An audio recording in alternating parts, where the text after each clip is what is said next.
पाकिस्तान और दुनिया भर से लाखों देखने और सुनने वालों को शहीद अरशद शरीफ का सलाम।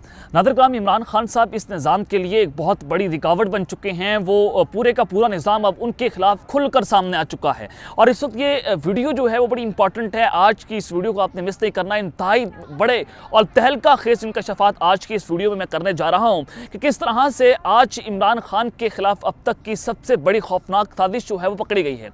सबसे पहली खबर पर जो आज हम बात करेंगे कि जनाब निज़ाम बचाने की आखिरी कोशिश जो है वो तेज़ कर दी गई हैं और इस वक्त बंद कमरे में 3 बड़ों की खुफिया मुलाकात जो है उसका भांडा फूट चुका है और 3 बड़ों की जो मुलाकात है उसने इस वक्त तबले जंग बजा के रख दिया है और बंद कमरों में कौन किसके पांव पड़ा है और इस हवाले से बड़ी इंपॉर्टेंट डिटेल्स हैं और इस मुलाकात की अंदरूनी कहानी मैंने आपके सामने रखनी है। दूसरी खबर पर जो आज हम बात करेंगे कि सुप्रीम कोर्ट में ताकतवरों की इमरान खान के खिलाफ अब तक की जो सबसे खौफनाक साजिश है। खान साहब के खिलाफ पहले भी बहुत सारी जो है वो साजिशें बनाएगी, उन पर कातलाना हमला हुआ, उनको माइनस करने की तैयारियां हुई, लेकिन आज अदालत में खड़े होकर किस तरह से इमरान खान के खिलाफ एक रंगे हाथों जो हैं वो जो वकील जो हैं फरूक एच नाइक वो पकड़े गए हैं और फिर जनाब मुकम्मल सबूतों के साथ बहुत सारी इंपॉर्टेंट डिटेल्स हैं वो भी आपके सामने रखूंगा कि कैसे इमरान खान को रास्ते से हटाने के लिए जो कोशिशें जो हैं वो तेज़ कर दी गई हैं। तीसरी खबर पर जो आज हम बात करेंगे कि राना सनाउल्लाह की गिरफ्तारी, इसने भी इस वक्त भांडा फोड़ दिया है और बहुत सारी इंपॉर्टेंट डिटेल्स हैं कि वजह क्या है, राना सनाउल्लाह को क्यों गिरफ्तार किया जा रहा है और अचानक से ये सब कुछ क्यों होना शुरू हो चुका है। ये तमाम तफसीलात आपके सामने रखूंगा, लेकिन अगर आपने चैनल को सब्सक्राइब नहीं किया, चैनल को लाजमी सब्सक्राइब कर लें, बेल आइकन को दबा दें। आने वाली तमाम तरह अपडेट्स आपकी खिदमत में बर वक्त पेश होती रहें। नादरकराम, गुलाम महमूद डोगर जो कि CCPO लाहौर थे, उनका तबादला रोकने के लिए सुप्रीम कोर्ट ऑफ पाकिस्तान ने जो अहम फैसला सुनाया और उनको बहाल कर दिया था, तो गुलाम महमूद डोगर का CCPO लाहौर का चार्ज ना मिलने पर अदालत जाने का फैसला। सुप्रीम कोर्ट के हुक्म और नोटिफिकेशन जारी होने के बाद बावजूद जो है उनको चार्ज नहीं दिया गया। चीफ सेक्रेटरी और IG स्टाफ ने दस्तावेजात लेने से माजरत कर ली है। अब अदालत में ही दोबारा जाना पड़ेगा गुलाम महमूद डोगर का मौक़िफ़। अब वो कौन है जो चीफ सेक्रेटरी और IG स्टाफ को ये मौक़िफ़ दे रहा है, उनको ये ऑर्डर्स जारी कर रहा है कि आप गुलाम महमूद डोगर को CCPO लाहौर पर जो है वो उनको चार्ज ना दिया जाए, उनको रोका जाए और उनका जो चार्ज है उसको प्रोलॉन्ग करने की कोशिशें जो हैं वो तेज़ हो रही हैं और इसी वजह से उनकी जो ऑडियो लीक है उसको लीक किया गया जो है वो पाकिस्तान तहरीक इंसाफ की रहनुमा के साथ जो है फिर और उसके बाद जेल बरो तहरीक जो है वो रावलपिंडी से शुरू हो चुकी है। जेल बरो तहरीक में फ़याज़ुल हसन चौहान ने अपनी आज गिरफ्तारी दे दी है। शेख रशीद साहब जो है गिरफ्तारी देने आए, जुल्फ़ी बुखारी गिरफ्तार हो गए और कैदी वाली वैन जो है वो कमेटी चौक रावलपिंडी से साबिक सूबाई वजीर को लेकर रवाना हो चुकी है और वहाँ पर फ़याज़ुल हसन चौहान साहब ने कहा कि घर वालों को कहा है कि मेरी ज़मानत ना करवाएं। ये बड़ा इंपॉर्टेंट है कि इस वक्त हज़ारों कारकुनान जो हैं पाकिस्तान तहरीक इंसाफ के लिए गिरफ्तारी देने के लिए तैयार हो चुके हैं। और फिर जनाब अब जो मरियम नवाज़ की स्टेटमेंट आई है वो बड़ी इंपॉर्टेंट है। वो कहती हैं कि जो जमात हर तरह के जबर में ना टूटे वही अवामी जमात है।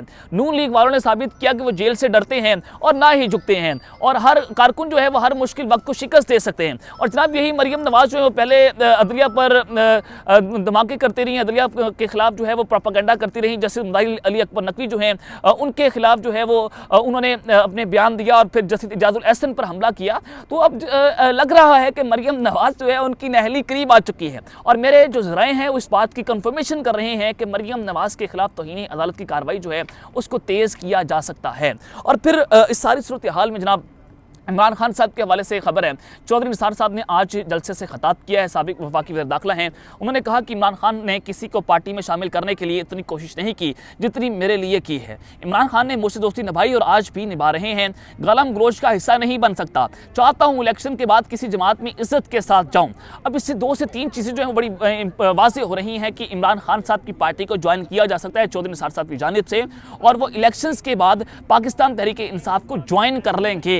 ये इन्होंने ग्रीन सिग्नल जो है वो अपनी पार्टी नून लीग को भी दे दिया है और अपनी आवाम को भी दे दिया है कि वो आइंदा इलेक्शन के बाद पाकिस्तान तहरीक इंसाफ का जो है वो हिस्सा बन जाएंगे। शाहिद खुकान अब्बासी साहब का दूसरी जानिब एक अहम तरीन बयान सामने आया है। उन्होंने कहा है कि आइंदा इलेक्शन नून लीग के टिकट पर ही लड़ूंगा और उन्होंने ये बात की है कि इलेक्शन में ताखीर नहीं होगी, वक्त पर होंगे। उन्होंने एक बयान में ये भी कहा कि सुप्रीम कोर्ट ने इलेक्शन का मामला उठा लिया है, जिसको केस में फरीक बनाया गया वो इतराज़ कर सकता है। अब जनाब ये पूरी कोशिश हो रही है कि इलेक्शन को रोका जाए और न सिर्फ रोका जाए बल्कि इलेक्शंस जो हैं उनको मुलतवी कर दिया जाए।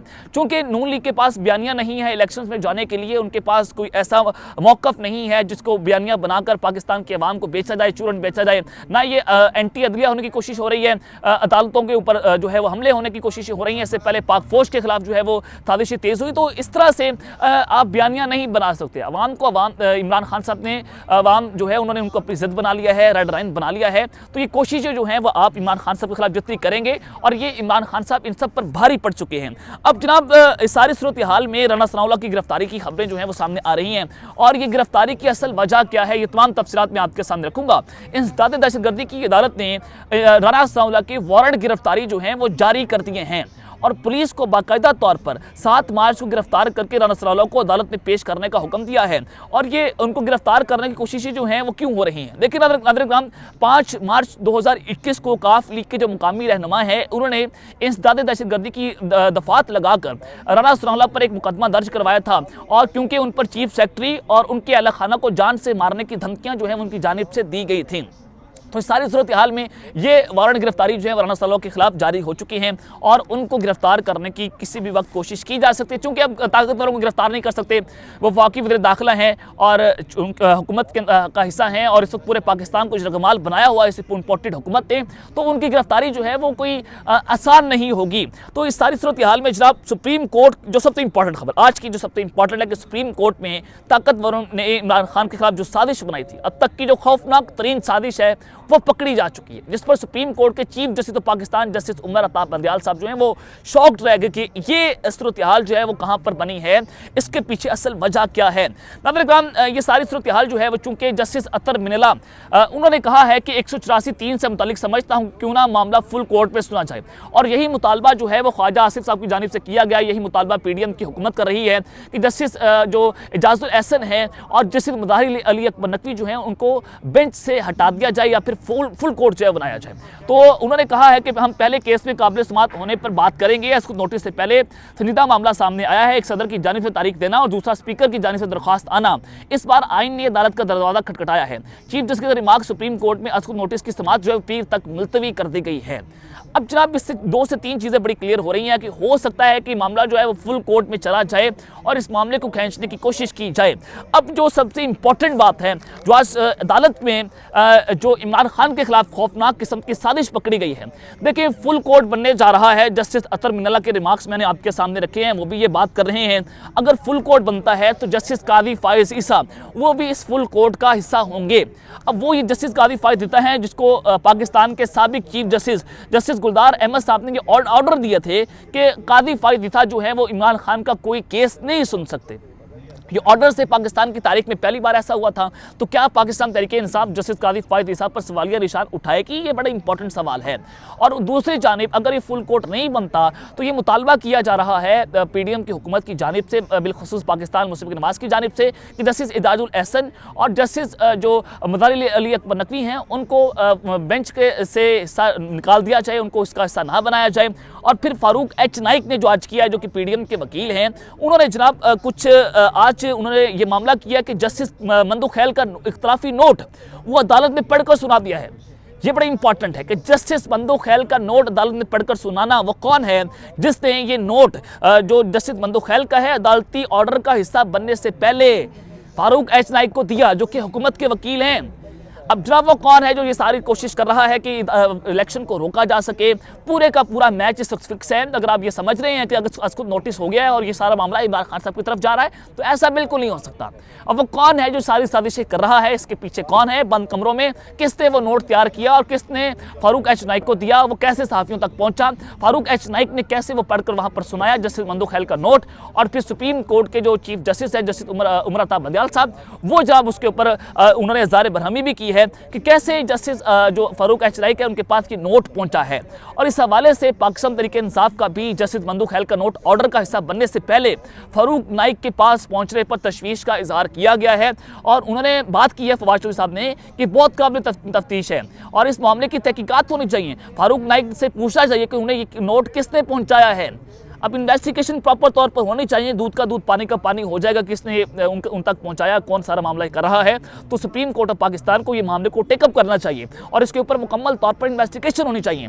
अब जनाब हुआ ये है कि ये कोशिश है और इससे नज़र आ रहा है कि इमरान खान के खिलाफ जो कोशिशें जो हैं उनको माइनस करना है, और उनको अगर वो माइनस नहीं होते, चूंकि वो इस्टेब्लिशमेंट के खिलाफ एक बहुत बड़ी रेजिस्टेंस बन चुके हैं, तो उनको माइनस करने से पहले ये इलेक्शन में किसी सूरत नहीं जाएंगे। यही खबर मैं आपको बहुत पहले से दे रहा था कि जनाब जब तक इमरान खान को रास्ते से नहीं हटाया जा सकता वो तब तक ये इलेक्शन में लोग नहीं जा सकते। ये कंपनी का फैसला है, ये हुकूमत का फैसला है। अब जनाब आ जाए कि जो 3 बड़ों की बंद कमरे में खुफिया तरीन मुलाकात हुई है और निज़ाम बचाने की जो आखिरी कोशिश है वो जनाब की गई है, और उस मुलाकात की अंदरूनी कहानी मैं आपके सामने रखने जा रहा हूँ। वज़ीर-ए-आज़म हाउस में आज एपेक्स कमेटी का इजलास होने जा रहा है और वो हो चुका होगा जब तक ये वीडियो आप तक पहुँचे। तो एपेक्स कमेटी के हवाले से मैंने मुकम्मल खबर अपने पिछले व्लॉग में भी रख दी है। तो एपेक्स कमेटी इजलास से कबल वज़ीर-ए-आज़म शहबाज शरीफ से army chief Syed general Asim Munir साहब की मुलाकात हुई है, और उसी मुलाकात में DGI नदीम अंजुम की मुलाकात हुई है। अब ये 3 बड़ों की मुलाकात है, और फिर इलेक्शंस को आपने देखना है। खान साहब जो हैं वो जो सांस ले रहे हैं, मरियम नवाज की अदलिया मुखालिफ मुहिम, अब इन सारी चीज़ों को जोड़कर देखें, डॉट से डॉट्स आप कनेक्ट कर रहे हैं, तो ये मुलाकात जो है वो बड़ी इंपॉर्टेंट है। और फिर जनाब इस मुलाकात में सिक्योरिटी की सूरत हाल पर तबादला ख्याल हुआ है, अमन व अमान की सूरत हाल पर भी तबादला ख्याल किया गया है। आर्मी चीफ ने वज़ीर-ए-आज़म की सरहदी सूरत हाल पर ब्रीफिंग दी है। एपेक्स कमेटी इजलास में शिरकत के लिए वज़ीर-ए-आला सिंध मुराद अली शाह भी पहुंच चुके हैं, और वज़ीर-ए-आज़म शहबाज शरीफ ने जुमे को एपेक्स कमेटी का इजलास तलब किया हुआ था। ज़राए के मुताबिक आज 4 बजे ये इजलास होना था, और अब ये इजलास जो है वो हो चुका होगा, जिसमें अस्करी और सिविल क़यादत शरीक होगी, और एपेक्स कमेटी में मुल्की अमन अमान की सूरत हाल पर भी तबादला ख्याल होगा। अब जनाब ये मुलाकात बड़ी इंपॉर्टेंट है। ज़राए के मुताबिक इजलास में पेशावर धमाके, कराची में दहशतगर्दी के वाक़यात पर ब्रीफिंग दी जाएगी, और इजलास में नेशनल एक्शन प्लान पर अमल दरामद से मुतल्लिक भी गौर होगा। ज़राए के मुताबिक इजलास में चारों सूबों के वज़ीर-ए-आला शरीक होंगे, और PTI एपेक्स कमेटी इजलास में शरीक नहीं हो रही। तहरीक इंसाफ का एपेक्स कमेटी इजलास में शिरकत से इनकार कर दिया गया था। पाकिस्तान तहरीक इंसाफ का यह मौक़िफ़ है कि एपेक्स कमेटी इजलास की सिर्फ ज़ुबानी दावत दी गई है। तर्जुमान मुस्लिम नून KP के इख्तियार वली खान ने वज़ीर-ए-आज़म की ज़ेर-ए-सदारत एपेक्स कमेटी के इजलास में PTI की अदम शिरकत को काबिल अफसोस करार देते हुए कहा है कि पाकिस्तान तहरीक इंसाफ को कौमी यकजहती की खातिर एपेक्स कमेटी में शिरकत की दावत दी गई थी, लेकिन उन्होंने शिरकत करने से इनकार कर दिया है।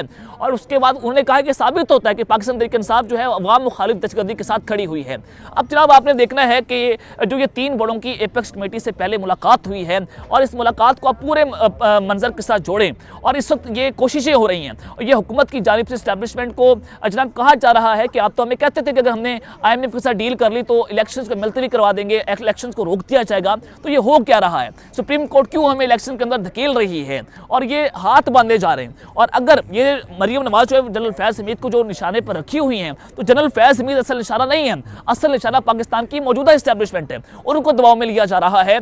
सुप्रीम कोर्ट को दबाव में डाला जा रहा है कि अगर आपने इलेक्शंस करवा दे तो हम आपके खिलाफ जो है वो मजीद जहर उगलेंगे, प्रेस कॉन्फ्रेंसेस करेंगे, और आपके जो सारे आपके खिलाफ जितने भी सबूत हैं उसको मीडिया के ऊपर शेयर करेंगे। तो ये इस वक्त पाकिस्तान मुस्लिम नमाज की जानिब से ये बयानियाँ बनाने की कोशिशें जो हैं वो हो रही हैं। और जनाब इससे अपने डॉट से डॉट कनेक्ट करने हैं, तो इमरान खान के खिलाफ ये सारी साजिश है, और फिर ब्लैकमेलिंग से बचने के लिए ये सब कुछ हो रहा है कि इमरान खान साहब जो हैं उनको पाकिस्तान की सियासत से माइनस करना है, उनको रास्ते से हटाना है, और ये बहुत खौफनाक किस्म की साजिशें जो हैं वो हो रही हैं। तो अब तक के लिए इतना ही। अपना ख्याल रखिएगा, भी ख्याल रखें। अल्लाह ने के बाद पाकिस्तान जिंदाबाद।